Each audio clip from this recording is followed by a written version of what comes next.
World's best law of attraction money and success coach అయిన ప్రముఖ షేక్ అన్వర్ గారిచే జూన్ 1 హైదరాబాద్ లో జరిగే one day magic of law of attraction and millionaire mind workshop కి register చేసుకోండి. Welcome to Suman TV. నేను మీ Suman TV. According to Vedic astrology కనుక మనం చూస్తే అంటే ఉగాది నుంచి చూస్తే షష్టగ్రహ కూటమి తర్వాత చాలా చేంజెస్ చూస్తూ ఉన్నాం మనం. అట్ ద సేమ్ టైం యుద్ధ వాతావరణం కూడా నెలకొంది. అయితే వచ్చేటువంటి కాలానుగుణంగా మనం చూస్తే వర్షాకాలము శీతాకాలం వస్తుంది కాబట్టి జూన్ నుంచి డిసెంబర్ వరకు ధనిష్ట నక్షత్రం వారికి ఎస్పెషల్లీ విమెన్కి అసలు ఏ విధంగా ఉంది అనేది ఈరోజు మనతో పాటు వేదిక్ ఆస్ట్రాలజర్ ఉమా గారు ఉన్నారు. అది వారి మాట్లాడి తెలుసుకుందాం. నమస్కారం ఉమా గారు. నమస్తే నాగరాజ్ గారు. ధనిష్ట నక్షత్రం వారికి ఎస్పెషల్లీ విమెన్కి కనుక మనం చూస్తే అండి ఏ విధంగా ఉండేటువంటి అవకాశం ఉంటుందంటారు జూన్ నుంచి డిసెంబర్ వరకు హెల్త్ రీత్యా? తప్పకుండా అండి. ధనిష్ట నక్షత్రము 1, 2 పాదములు మకర రాశిలో సంచారం జరుగుతూ ఉంటే 3, 4 పాదములు కుంభరాశిలో సంచారం జరుగుతూ ఉంటాయి. రెండు కూడా రెండు విభిన్నమైన రాశుల్లో సంచారం జరుగుతూ ఉన్నాయి. సో రెండింటిని మనం విడివిడిగా చెప్పుకోవాలి. మేజర్గా ధనిష్ట 1, 2 పాదములు మకర రాశికి సంబంధించి ఏంటి అంటే ఏలినాటి శని వెళ్ళిపోయినప్పటికీ కూడా మేజర్ బిగ్ ప్లానెట్స్ అయిన గురు రాహు ఇద్దరు కూడా బలము అనేటువంటిది లేదు. అంటే రాబోయేటువంటి రోజుల్లో 2వ స్థానంలో రాహువు, తరువాత 6వ స్థానంలోకి గురుడు రాబోతున్నారు. దీని మూలాన ఏమిటి అంటే ఆర్థిక సమస్యలు అనేటువంటివి చాలా ఎక్కువ అవుతాయి. సో ఇప్పటి వరకు ఎలా ఉన్నప్పటికీ కూడా ఆర్థిక విషయాల్లో చాలా జాగ్రత్తగా ఉండాలి.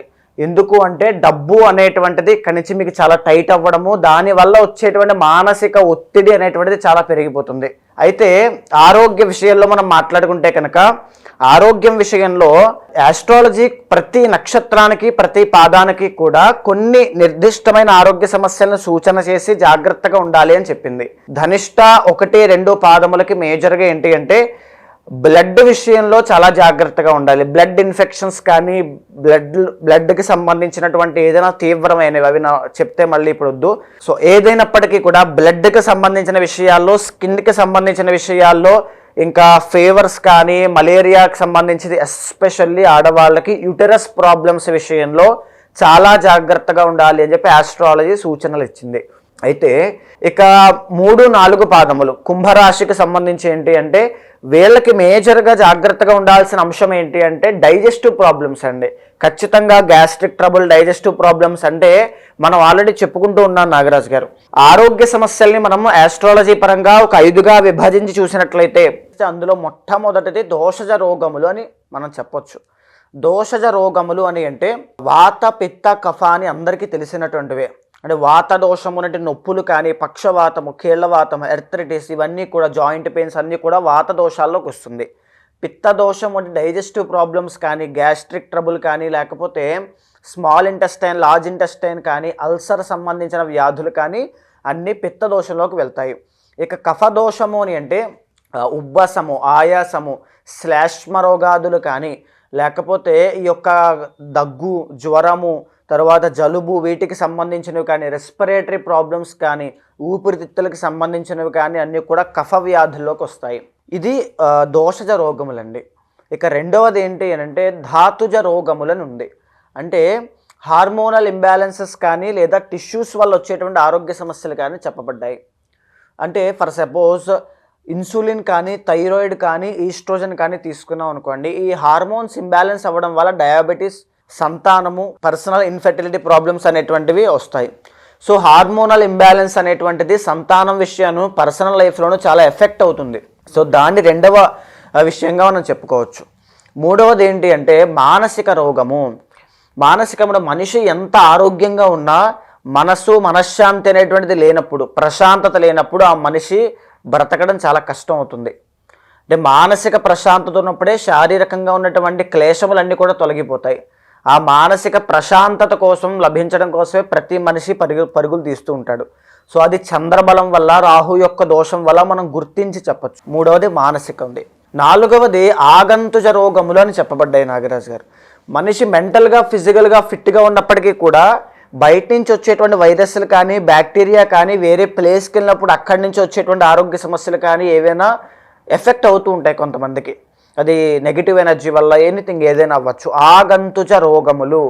So bacteria related, example corona virus, ఇలాంటివన్నీ వైరల్ ఇన్ఫెక్షన్స్, వైరల్ ఫీవర్స్ అన్నీ కూడా. ఇక 5వది ఆఖరిది కర్మజ రోగములు అని ఉంటుందండి. కాన్జెనిటల్గా బై బర్త్ వాళ్ళకి వచ్చేటువంటి ఆరోగ్య సమస్యలు అంటే సిహెచ్డి హార్ట్ ట్రబుల్స్ కావచ్చు, కొంతమందికి మాటలు అనేటువంటి సరిగ్గా రావు. తర్వాత ఏంటి అంటే పుట్టడంతోనే అవయవ లోపంతోనూ పుట్టడంతోనే ఇబ్బందులతోనూ సో చాలామంది కర్మజ రోగములతో జన్మిస్తారు. అది పూర్వజన్మ కర్మది బాల అరిష్టములైనా ఏదైనా అవ్వచ్చు. సో చాలామంది క్లయింట్స్ మనకి వస్తుంటారు, మనం చూస్తుంటాం కర్మజ రోగములు.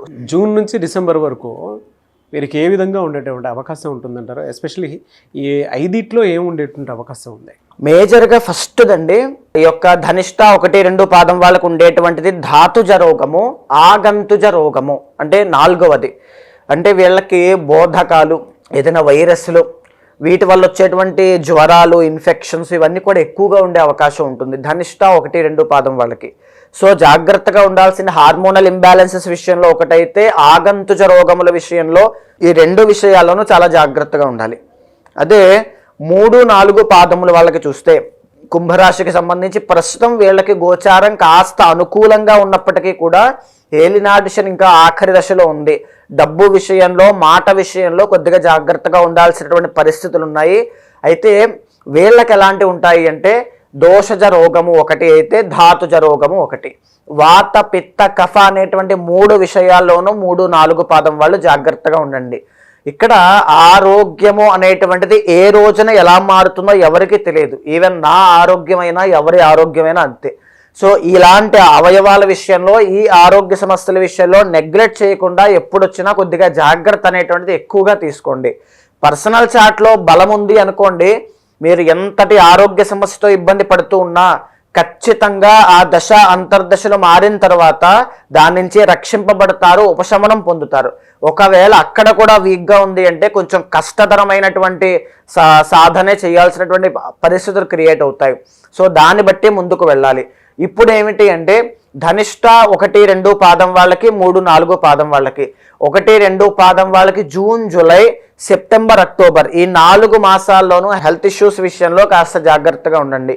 3-4 పాదం వాళ్ళకి పర్వాలేదు, ఉన్నటువంటి ఆరోగ్య సమస్యలు కొద్దిగా ఉపశమనం పొందే అవకాశం ఉంది. కానీ శని యొక్క దోషం వల్ల పాదాలకి సంబంధించి మోకాళ్ళ దగ్గర నుంచి పాదాల వరకు వచ్చే ఆరోగ్య సమస్యలు ఎక్కువగా సూచన చేస్తూ ఉంటాయి.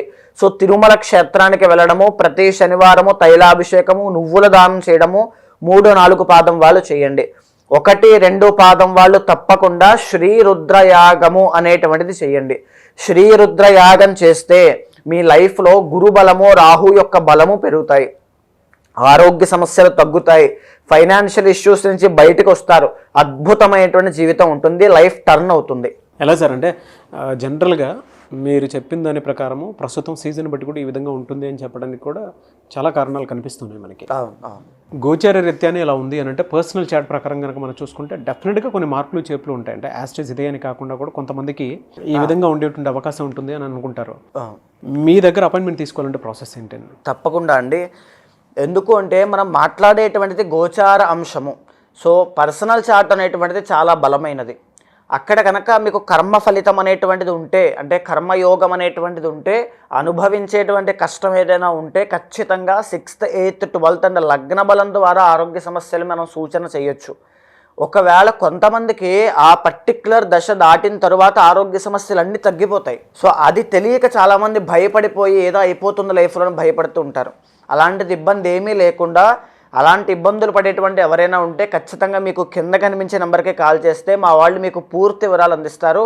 మీ పర్సనల్ చార్ట్ చూసిన తర్వాత ఏదైతే ఆరోగ్య సమస్య మిమ్మల్ని ఇబ్బంది పెడుతోందో దానికి తగినటువంటి శాంతి పూజలు కానీ, కొంతమందికి మంత్ర జపం ద్వారా, కొంతమందికి ధ్యానం ద్వారా, కొంతమందికి తీర్థక్షేత్ర దర్శనం ద్వారా తగ్గిపోయే ఆరోగ్య సమస్యలు ఉంటాయి.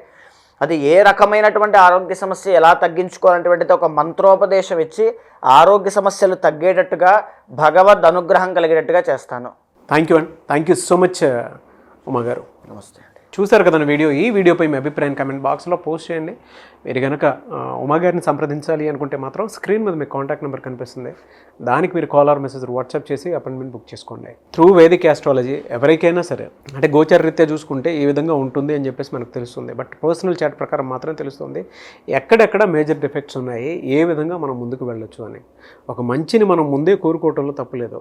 లేదు అని అంటే కొన్నిసార్లు మనకి ఏం జరుగుతుందో అనేటువంటి విషయం మనకు ఆ యాంగ్జైటీ నుంచి బయటపడాలి అన్నా, లేదా వేదిక యాస్ట్రాలజీ ప్రకారం లేదు మన డేట్ ఆఫ్ బర్త్ ప్రకారం కనుక మనం చూసుకుంటే కొన్నిసార్లు తెలియకుండానే ఏ విధంగా లైఫ్ వెళ్తుంది, మనకి ఏదైతే బాగుంటుంది అనుకున్నటువంటి ఆలోచన మీకు గనక ఉంటే, అంటే ఇలా ఉంటే బాగుంటుంది, ఒక మంచి చేసుకుందాం అనుకున్నటువంటి ఆలోచన ఉంటే మాత్రం డెఫినెట్గా స్క్రీన్ మీద ఉమా గారి కాంటాక్ట్ నెంబర్ కనిపిస్తుంది, కాలర్ మెసేజ్ వాట్సాప్ చేసి అపాయింట్మెంట్ బుక్ చేసుకోండి. ఈ వీడియో లైక్ చేయండి, షేర్ మాత్రం తప్పకుండా చేయండి. ఇలాంటి మరిన్ని వీడియోస్ కోసం మా ఛానల్ ఫాలో అవ్వండి. Thank you.